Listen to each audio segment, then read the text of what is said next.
Hello guys, welcome back to my channel. Guys, this is Manjeet and आज के video में हम बात करेंगे प्रसूति तंत्र एवं स्त्री रोग में हम लोग ने जो सेकंड चैप्टर स्टार्ट किया था जो कि ऋतु चक्र था, उसके सेकंड लेक्चर के बारे में। इस वीडियो में हम बेसिकली बात करेंगे according to the NCERT syllabus. आज हम देखेंगे त्रिदोष एवं पंच महाभूतिन ऋतु चक्र, मतलब ऋतु चक्र में कौन से त्रिदोष उसमें इन्वॉल्व होते हैं, और साथ ही साथ ऋतु काल, ऋतुमती लक्षण, ये सारी चीज़ों के बारे में बात करेंगे। तो चलिए स्टार्ट करते हैं। सबसे पहले हम बात करते हैं ऋतु चक्र होता क्या है। तो बेसिकली बोला गया है कि स्त्री के जीवन में लगभग 12वें वर्ष से लेकर 50वें वर्ष तक निरंतर रूप से चलने वाली जो मासिक क्रिया होती है उसे ऋतु चक्र कहा जाता है। तो बेसिकली यहाँ पे क्या बोला गया कि जो स्त्री होती है उसमें 12 वर्ष से लेकर 50 वर्ष तक निरंतर क्या होता है, रजो प्रवृत्ति होती रहती है, मतलब कि मेंस्ट्रुअल फ्लो देखने को मिलता है। तो ये जो निरंतर रूप से चलने वाली मासिक क्रिया है जो कि हर महीने में देखने को मिलती है, उसी को हम ऋतु चक्र कहते हैं। उसके बाद बोला गया है कि ऋतुभवती, मतलब कि जो ऋतु मतलब कि नियत काल में होती है, मतलब फिक्स पीरियड पे ही होती है, उसी को हम लोग ऋतु चक्र कहते हैं। और यह जो ऋतु चक्र का पीरियड है वो सामान्यतः कितने दिन का बताया गया, 28 दिनों का कहा गया है। इसके उपरांत ऋतु चक्र का तो यहाँ पे हम लोग ने डेफिनेशन देख लिया। अब जो ऋतु चक्र है उसमें 3 अवस्थाओं का वर्णन हमें प्राप्त होता है, जिसमें सबसे पहला अवस्था है रजः काल, दूसरी अवस्था है ऋतु काल और तीसरी अवस्था है ऋतु व्यतीत काल। तो सबसे पहले हम लोग बात करेंगे रजः काल के बारे में। तो बोला गया है कि जो गर्भाशय में संचित पुराना रज है, ठीक है, गर्भाशय में जो संचित पुराना रज है तथा अफलित बीज, मतलब कि जो अनफर्टिलाइज्ड ओवम है, जब स्थानीय रक्त के साथ योनि द्वार से बाहर निकलता है तो उसे रजस्राव कहा जाता है। मतलब मान के चलो कि हमारे जो गर्भाशय है, यूटरस है, वहां पे जो पुराना रज संचित है, संचित रज मतलब क्या कि जो ओवम निकला हुआ है, जो अफलित ओवम है, मतलब कि अनफर्टिलाइज्ड ओवम है, अगर उसका फर्टिलाइजेशन नहीं हुआ तो क्या करता है यूटरस, उसको सेड ऑफ करता है। उसके साथ साथ वहां पे जो स्थानीय रक्त मतलब कि जो लोकलाइज्ड ब्लड वेसल्स होती है वो भी रप्चर करती है, क्योंकि एंडोमेडियम में शेड ऑफ करता है। तो वही सेम चीज बोला गया है कि जो अफलित ओवम है, अफलित बीज है, वो जब स्थानीय रक्त के साथ योनि द्वार से बाहर निकलता है, वजाइनल ओपनिंग से बाहर निकलता है, तो उसे हम लोग रजस्राव या फिर मेंस्ट्रुअल फ्लो कहते हैं। और यह उस अवधि में, जिस अवधि में ये रजक स्राव देखने को मिलता है, उस अवधि को हम लोग क्या कहते हैं, रजकाल कहते हैं। तो इसमें बोला गया मासेनोपचित काले धमनीभ्याम तद आर्तवम ईसत कृष्णम विवर्णम जो वाणी वायुर्योनि मुखम नयत। मतलब क्या बोला गया कि हर मास में जो अपचित या फिर अफलित बीज रहता है उसको क्या किया जाता है, वायु द्वारा बाहर निकाल दिया जाता है। उसको हम लोग क्या कहते हैं, मासिक रजस्राव कहते हैं। और ये जो होता है, इसमें जो रज होता है वो ईसत कृष्ण या फिर विवर्ण होता है। और ये क्या होता है, किसके द्वारा बाहर निकाला जाता है, धमनियों द्वारा। तो जो योनि मुख है उसके द्वारा इसे बाहर निकाल दिया जाता है। इसके अलावा क्या बोला गया, इस काल में रजवाहक सिराव द्वारा वह स्राव बाहर आता है। ये शरीर की शुद्धि की प्रक्रिया है। बेसिकली क्या होता है कि यह जो पूरा प्रक्रिया है वो गर्भाधारण के लिए की जाती है, ताकि जो पुराना रज है जिसका फर्टिलाइजेशन नहीं हुआ है उसको बाहर निकाल दिया जाए। एंडोमेट्रियम के जो लाइनिंग है उसको क्लीन किया जाता है, ताकि अगर गर्भाधारण हो रहा है तो ऐसे कंडीशन में वहां पे गर्भधारित अच्छे से हो सके, मतलब कि वहां पे जो इम्प्लांटेशन है वो अच्छे से हो सके। इसीलिए ये क्रियाएं हर मास में योनि के या फिर जो हमारा गर्भाशय है उसके शुद्धि के लिए ये प्रक्रिया देखने को मिलती है। अब बात करते हैं कि जो रजस्राव हो रहा है उसका प्राकृतिक स्वरूप क्या होता है, मतलब कि जो रजस्राव में ब्लड निकल रहा है, जो आर्तव निकल रहा है, वो कैसा दिखने में होना चाहिए। तो ये हम लोग ने पिछले वीडियो में भी बात कर लिया था, इसलिए मैं बोला लास्ट वीडियो में ही बोला था कि ये जो श्लोक है उसको आपको अच्छे से याद कर लेना है। तो बोला गया है मासा निष्पिछिल दहार्ति पंचरात्रा अनुबंधित च नैवाति बहुनात्य अल्प शुद्ध अर्थवम शुद्ध माति सेत गुंजा फल सवर्णम च पद्मा अलक्तक सानिभम इंद्र गोपम संकासम आर्तवम शुद्ध माति सेत। मतलब कि जो रजस्राव हो रहा है वो कैसे होना चाहिए, हर महीने में होना चाहिए। वो निष्पिछिल होना चाहिए। निष्पिछिल मतलब कि वो ज्यादा चिकनाहट नहीं होना चाहिए, ज्यादा चिपचिपा नहीं होना चाहिए। अदाहारती, अदाहारती मतलब क्या होना चाहिए कि उसमें दाह या फिर वेदना नहीं होनी चाहिए। पंचरात्रा अनुबंधित मतलब हर 5 रात्र होना चाहिए। नैवाति बहु न अत्यल्प, मतलब उसका प्रमाण न तो बहुत ज्यादा हो न तो कम हो। ऐसे आर्तों को शुद्ध आर्तों कहा जाता है, ऐसे रजस्राव को शुद्ध रजस्राव कहा जाता है। वहीं पे गुंजा फल सवर्णम जो पद्मा अलग तक सानिभम, मतलब कि जो गुंजा फल होता है उसके समान, जो पद्म होता है, कमल का फूल होता है उसके समान, या फिर आलक्त जो लाक्षा होता है उसके समान रेड कलर का होना चाहिए, या फिर इंद्रगोपम संकाश, इंद्रगोप नाम का जो कीड़ा होता है उसके समान जो रक्त वर्णीय जो आर्तव होता है या फिर रजस्राव होता है उसको हम लोग शुद्ध रजस्राव कहते हैं। वहीं पे सुश्रुत ने बोला है कि ससा अश्रुक प्रतिमम यत्तु यद्वा लाछा रसुपम तद आर्तवम प्रशंसन्ति यद्वासो न विरंजयत, मतलब कि ससा अश्रुक मतलब कि जो खरगोश है उसके रक्त के समान जो रक्त वर्णीय हो, लाल वर्ण का हो, या फिर लाछा रस के समान जो हो, और जो कपड़े को गंदा न करते हो, मतलब जिस अगर कपड़े पर लग जाए तो धोने पे तुरंत साफ हो जाए, ऐसे रजस्राव को शुद्ध रजस्राव कहा जा सकता है। तो बोला गया है जो लगभग 3 से 5 दिनों तक, ठीक है, 3 से 5 दिनों तक योनि द्वार से प्रवाहित हो, ऐसे रजस्राव शुद्ध रजस्राव माना जाता है। ठीक है, जो शुद्ध रजस्राव है उसका रंग कैसा होता है, लाछा रस के समान होता है, और वह वस्त्र को रंजित या फिर दाग नहीं देता। इसके बाद ये हो गया रजस्राव काल के बारे में, रज काल के बारे में। अब दूसरा काल आता है ऋतु काल। रजस्राव काल को हम लोग क्या माने कि जिसमें रजस्राव होता है उसको हम लोग ने रज काल। अब ऋतु काल की जब बात करते हैं तो बोला गया है ऋतुस्तु द्वादश रात्रम भवते दृष्ट आर्तवम अदृष्ट आर्तवम व्यापस्ते भाषन्ते, मतलब क्या बोला गया है, ऋतु काल वह अवधि है जब स्त्री के शरीर में बीज बीज मतलब क्या कि जो ओवम है वो परिपक्व होकर गर्भाशय में गर्भधारण हेतु अनुकूल स्थिति बनती है। मतलब कि इस अवस्था में क्या होता है कि रजस्राव हो चुका है तो जो नया ओवम है वो रिलीज होता है, और इस कंडीशन में गर्भधारण के लिए वो जो स्त्री है वो वहां पे अवेलेबल रहती है। तो अर्थात जिस समय स्त्री के शरीर में अंडोत्सर्जन मतलब कि ओवुलेशन होता है और वह गर्भाशय की परत गर्भधारण के लिए तैयार होती है, ठीक है, उस समय को हम लोग ऋतुकाल कहते हैं। ऋतुकाल का मतलब ऐसे है कि जिस काल में यदि वो गर्भधारण की प्रक्रिया में सम्मिलित हो रही है, मैथुन कर्म कर रही है, तो वो गर्भ को अवश्य ही धारित कर सकेगी, उस काल को हम लोग ऋतुकाल कहते हैं। तो ये इंपॉर्टेंट है कि ऋतुकाल क्या होता है, बेसिकली कि जब स्त्री में क्या होता है, ओवुलेशन होता है और गर्भधारण के लिए वो तैयार रहती है, उस काल को हम लोग ऋतुकाल कहते हैं। अब बोला गया इस काल में ही जो गर्भधारण है वो संभव होती है, ठीक है, इस अवधि में ही जो ऋतुकाल है उसी काल में ही गर्भधारण की संभावना रहती है, इसलिए यह काल संतानोत्पत्ति के लिए उपयुक्त मतलब कि फर्टाइल पीरियड भी इसे कहते हैं।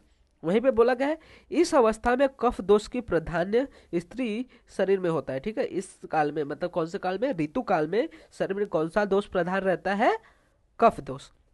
यह काल गर्भ ग्रहण सामर्थ्य काल मतलब कंसेप्शन कैपेबल पीरियड कहलाता है, क्योंकि इस कंडीशन में अगर वो मैथुन क्रिया कर रही है तो ऐसे कंडीशन में वो क्या कर सकेगी, कंसेप्शन कर सकेगी मतलब गर्भ का धारण कर पाएगी, और इसी समय गर्भाशय में गर्भधारण के लिए गर्भशैया भी तैयार होने लगती है, क्योंकि जो एंड्रोमेट्रियम जो शेड ऑफ हो गया था रज काल में वो इस काल में क्या होता है अच्छे से डेवलप हो चुका रहता है, और ऐसे में अगर वो गर्भधारण कर रही है तो इम्प्लांटेशन अच्छे से होगा, वहां पे मिसकंसेप्शन के चांसेस बहुत ज्यादा कम हो जाते हैं।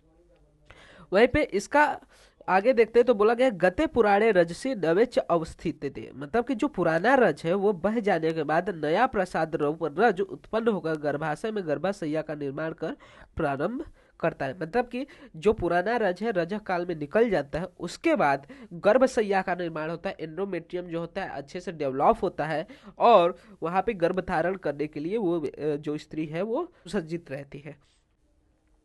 तो ये हो गया किसके बारे में, ऋतुकाल के बारे में। और ऋतुकाल में जो स्त्री होती है उसको हम लोग ऋतुवती स्त्री कहते हैं, मतलब कि ऐसी स्त्री जो कि गर्भधारण के लिए तैयार हो, ऐसी स्त्री को हम लोग क्या कहते हैं, ऋतुमती स्त्री कहते हैं।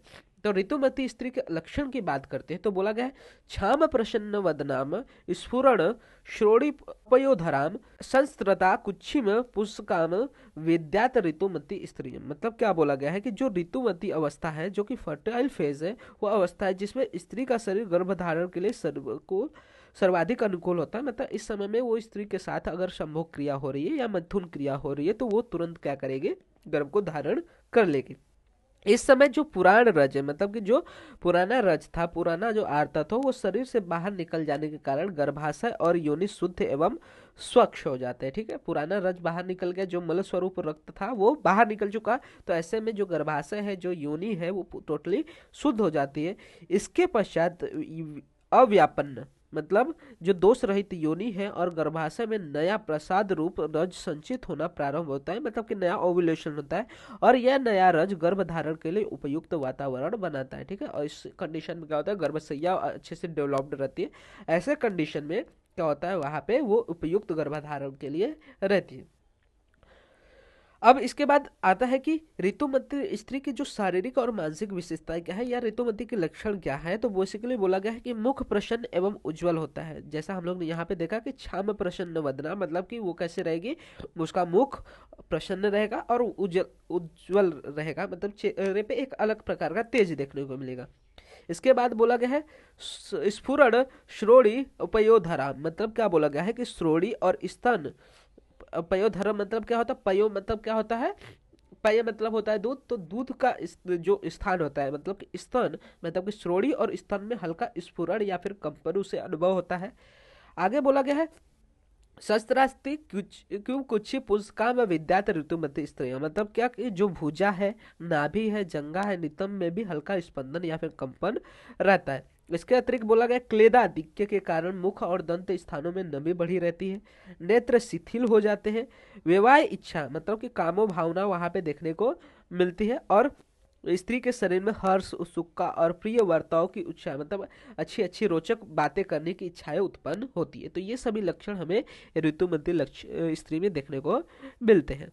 तो यहाँ तक हम लोग ने बात कर ली ऋतु काल के बारे में, रजक काल के बारे में। अब बात करते हैं कि ऋतु जो काल है उसका महत्व क्या है। तो बोला गया है गर्भाधारण के लिए सबसे उपयुक्त काल इसे माना गया है, किसको, ऋतु काल को, क्योंकि यदि कुल 28 से 30 दिनों तक का जो ऋतु चक्र है वो रजस्राव के बाद पहले 3 से 5 दिन गर्भधारण के लिए अनुयुक्त उपयुक्त माने जाते हैं। मतलब कि गर्भ रजकाल हुआ, रजकाल के बाद 3 से 5 दिन तक गर्भ का क्या हो रहा था, गर्भशैया निर्माण होती है। तो ऐसे कंडीशन में वहां पे गर्भधारण नहीं हो सकता। एक बार गर्भशैया निर्माण हो गई तो ऐसे कंडीशन में क्या होता है कि गर्भधारण होता है। तो ये जो 3 से 5 दिन है रजस्राव के बाद, इस समय में संभोग या फिर विवाह वर्जित बताया गया और इसके बाद 8 दिन गर्भधारण के लिए उपयुक्त बताया गया है। ठीक है, तो ये याद रख रहा है कि रजस्राव के बाद, रजक काल के बाद 3 से 5 दिन तक जो वैवाहिक कर्म है वो वर्जित है, और उसके बाद जो 8 दिन आते हैं उसमें वैवाहिक कर्म बताया गया है, उसमें वैवाहिक कर्म का वर्णन प्राप्त होता है।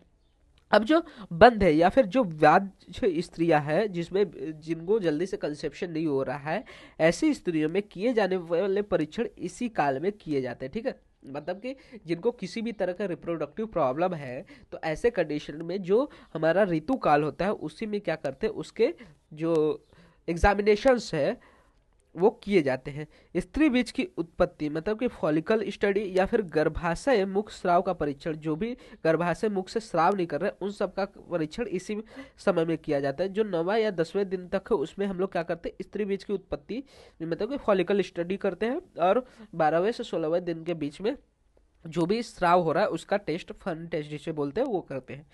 स्त्रियों को दी जाने वाले विभिन्न स्थानीय चिकित्सा ऋतुकाल में ही दी जाती है। जो स्थानीय चिकित्सा जैसे कि योनि धावन हो गया, योनि पिच्चू हो गया, उत्तर बस्ती हो गया, ये सभी किस अवस्था में दी जाती है, ऋतुकाल में ही दी जाती है। इसके अलावा बोला गया कि संतति प्रतिबंधक मतलब कि कॉन्ट्रासेप्टिव के रूप में यदि गर्भधारण नहीं चाहिए तो ऋतुकाल में संभोग पूर्णतः टालना आवश्यक होता है। मतलब कि अगर ऐसा कोई कपल है जिसे अभी कंसेप्शन नहीं चाहिए, जो कि अभी चाइल्ड के बारे में नहीं सोच रहा है, तो ऐसे कंडीशन में ऋतु काल के अवस्था में उसे मैथुन कर्म बिल्कुल भी टालना चाहिए, बिल्कुल भी इसका समय मैथुन कर्म नहीं करना चाहिए। इसके अतिरिक्त बोला गया है कि ऋतु काल में निम्न उपचार नहीं करने चाहिए, जैसे कि क्षार चिकित्सा, वमन उपक्रम या फिर शोधन या नस्य, क्योंकि इस समय क्या हो रहा है, गर्भशैया अभी निर्मित हो रही है, अच्छे से डेवलप हो रही है। तो ऐसे कंडीशन में अगर ये कर्म करते हैं तो यहाँ पे योनि व्यापत उत्पन्न हो सकते हैं। इन क्रियाओं से गर्भाशय की स्थिति प्रभावित हो जाती है, इसलिए इन्हें इस काल में नहीं करना चाहिए। ठीक है, तो यहाँ तक हम लोग ने देख लिया कि रजकाल क्या है। सबसे पहले ऋतु चक्र क्या है, ऋतु चक्र में तीनों अवस्थाएं में सबसे पहले रजकाल की बात कर ली, ऋतुकाल की बात कर ली, ऋतुकाल के महत्व की बात कर ली, वहीं पे ऋतुमती स्त्री के बारे में भी हम लोग ने बात कर लिया। अब हम बात करेंगे ऋतु व्यतीत काल के बारे में। तो ऋतु व्यतीत काल में क्या बोला गया है कि जो ऋतु काल होता है, जो फर्टाइल पीरियड होता है, उसके समाप्त होने के बाद से लेकर अगले रजस्राव तक के आरंभ होने के काल को ऋतु व्यतीत काल कहा जाता है। ठीक है, ये क्लियर रहेगा कि जब हमारा रजकाल खत्म हुआ और ऋतु काल चालू हुआ। तो ऋतु काल जैसे ही खत्म होगा वहां से लेके अगले रजस काल तक जो पीरियड रहता है उसे हम क्या कहते हैं, ऋतु व्यतीत काल कहते हैं। तो बोला गया है नियतम दिवसे अतितम संकुच अत्य अंबुज यथा ऋतु व्यतीते नार्यास्तु योनि संस्कृते तथा। मतलब क्या बोला गया कि जिस प्रकार दिन समाप्त होने पर कमल का फूल संकुचित हो जाता है, उसी प्रकार ऋतु काल समाप्त होने के बाद स्त्री की योनि संकुचित होते, अर्थात वह अब शुक्र का ग्रहण नहीं करती। इसीलिए जो ऋतु काल है उसी को हम लोग क्या कहते हैं, गर्भाधारण के लिए सबसे उपयुक्त अवस्था कहते हैं। क्योंकि जैसे ऋतु काल खत्म होता है, ऋतु व्यतीत काल आता है, तो जो योनि मुख होते हैं वो संकुचित हो जाती है। तो ऐसे में अगर मैथुन कर्म किया जा रहा है तो जो शुक्र है उसका ग्रहण गर्भाशय्या में नहीं होता, वो हमारे जो फैलोपियन ट्यूब है वहां तक पहुंचती ही नहीं है, जिसके कारण इस अवस्था में गर्भधारण पॉसिबल नहीं होता है। ऋतु व्यतीत काल के महत्व की अगर हम बात करेंगे तो बेसिकली बोला गया है गर्भधारण के लिए अनुपयुक्त काल है। जैसे कि हम लोग ने अभी देखा कि इसमें क्या होता है, योनि संकुचित हो जा रही है, तो ऐसे में ये गर्भधारण के लिए सबसे अनुपयुक्त काल माना गया है। क्योंकि ऋतु काल के बाद रजस्राव आरंभ होने पर्यंत तक साधारणतः 13 से 14 दिन के जो अवस्था रहता है उसमें गर्भाशय सैया और बीज दोनों का क्षय होता है। इसलिए यह काल गर्भधारण के लिए अयोग्य माना जाता है। क्यों? क्योंकि क्या हो रहा है, जैसे ही ऋतु व्यतीत काल स्टार्ट होता है तो उस समय क्या होता है, जो ऋतु काल में बना हुआ गर्भशैया वो धीरे धीरे शेड ऑफ होना चालू होता है। जो ओवम है जो कि अनफर्टिलाइज रह गया है वो शेड ऑफ होना चालू होता है। तो ये सभी जनरेटिव चेंजेस कहाँ पे, गर्भाशय में देखने को मिलता है। इसलिए ये गर्भाधारण के लिए अयोग्य काल माना गया है। वहीं पे इसका उपचार में उपयोगिता देखने को मिलती है कि अगर मान के चलो किसी को कष्टार्थ हो, पेनफुल मेंस्ट्रुएशन हो, उदावर्त हो, मतलब कि डिस्मेनोरिया देखने को मिल रहा हो आदि लक्षणों में बस्ती उपक्रम इसी अवस्था में किया जाए तो अधिक उपशमन प्राप्त होता है। जैसे ऋतु काल में भी कुछ अवस्थाएं देखे थे जहाँ पे हम लोग योनि धावन योनि पिच्चू का उपयोग कर रहे थे। उसी प्रकार अगर किसी स्त्री को कष्टार्थ है या फिर उदावर्त है तो ऐसे में उसमें बस्ती कर्म इस अवस्था में किया जा सकता है। साथ ही साथ संतति प्रतिबंधक मतलब कि कॉन्ट्रासेप्टिव महत्व के हिसाब से ये सेफ पीरियड माना जाता है। मतलब कि इस पीरियड में इसमें ऋतु व्यतीत काल में अगर कॉन्सेप्शन मैथुन क्रिया की जा रही है तो वहां पे गर्भधारण होने के चांसेस बहुत ज्यादा कम रहते हैं। अर्थात गर्भधारणा टालने के लिए संभोग इस काल में किया जा सकता है। आहार विहार संबंधी सूचना इसमें बात करें कि किस प्रकार से ऋतु व्यतीत काल में आहार विहार होना चाहिए। तो ऋतु व्यतीत काल में जो स्त्री है उसको उष्ण तीक्ष्ण आहार विहार से परहेज करना चाहिए, ठीक है। और चिकित्सीय परीक्षण की बात करें तो बोला गया है कि जो बंध्य या फिर स्त्रियों में किए जाने वाला गर्भाशय सैया का परीक्षण मतलब कि जो एंडोमेट्रियम बाइसी है इसी काल में अर्थात 21वें से 24 दिन के बीच में किया जाता है। क्योंकि 28वें दिन तक वापस क्या होता है, हमारा रजकाल चालू हो जाता है। तो यहाँ पे क्या बोला गया कि 21वें से 24वें दिन तक यहाँ पे जो एंडोमेट्रियल बायोप्सी है, क्योंकि इस समय रीजनरेटिव चेंजेस हो रहे हैं तो ऑलरेडी एंडोमेट्रियम शेड ऑफ होने वाला है। तो ऐसे में अगर एंडोमेट्रियम की स्टडी करनी है तो इसी काल में एंडोमेट्रियल बायोप्सी किया जा सकता है। तो यहाँ तक हम लोग ने आज बात कर ली ऋतु चक्र की तीनों अवस्थाएं, दैट इज रजकाल, फिर ऋतु काल और ऋतु व्यतीत काल के बारे में। अब यहाँ पे हम लोग ऋतु चक्र में दोषों की प्रधानता की बात करते तो जो स्राव काल था वो कब से कब तक रहता है, 3 से 5 दिन तक। मतलब महीने का स्टार्ट होने से 3 से 5 दिन तक के काल को हम लोग क्या बोलते हैं, रजस्राव काल। और इस रजस्राव काल में जैसा कि हम लोग ने देखा कि जो रज है उसको वायु द्वारा योनि के मुख पे लाया जाता है। तो इसमें वातोल्बण मतलब कि वात दोष की प्रधानता हमें किसमें देखने को मिलती है, रजस्राव काल में। वहीं पे जब ऋतु काल की बात करते तो ऋतु काल में हम लोग ने देखा कि गर्भशैया वापस निर्माण हो रही होती है जो कि 12 से 16 दिन का होता है और ये कफोल्बण होता है। मतलब कि इसमें जो कफ दोष होता है वो गर्भशैया की निर्मित में सहायक हो रहा होता है। वहीं पे तीसरा अवस्था हम लोग ने देखा ऋतु व्यतीत काल जो कि 9 से 13 दिन का होता है जो कि पित्तोल्बण होता है। इसी कारण से हम लोग ने अभी देखा कि ऋतु व्यतीत काल में स्त्री को उष्ण तीक्ष्ण आहार विहार से परहेज करना चाहिए क्योंकि ऑलरेडी इस काल में पित्त बढ़ा हुआ है और ऐसे में पित्तवर्धक आहार खा रहे तो उसके वजह से योनि व्यापद स्टार्ट हो सकते हैं, बहुत सारे डिजीजेस हो सकते हैं। तो ऐसे कंडीशन में जो उष्ण तीक्ष्ण आहार है उसका परहेज करने के लिए इस काल में बताया गया है। तो पहले जो 3 से 5 दिन है वो हमारे वातोल्बण होते हैं जो कि रजस्राव काल कहलाता है। ऋतु काल 12 से 16 दिन का होता है जिसमें कफ की उल्बणता देखने को मिलती है और ऋतु व्यतीत काल में पित्त की उल्बणता देखने को मिलती है। तो ये सारी चीजें हमें देखने को मिलती है विद इन द ऋतु चक्र। तो होप आपको सारी चीजें रिलेटेड टू ऋतु चक्र क्लियर हो गई होंगे। इसके रिलेटेड कोई भी डाउट रहता है आप कमेंट सेक्शन में मेंशन कर सकते हैं। मैं ट्राई करूंगा कि फर्दर वीडियोस में इसको और अच्छे से समझा सकूं। साथ ही साथ वीडियो अच्छा लगा तो वीडियो को लाइक एंड शेयर करना मत भूलिएगा, जिससे ज़्यादा से ज़्यादा लोग वीडियो का फायदा ले सकें।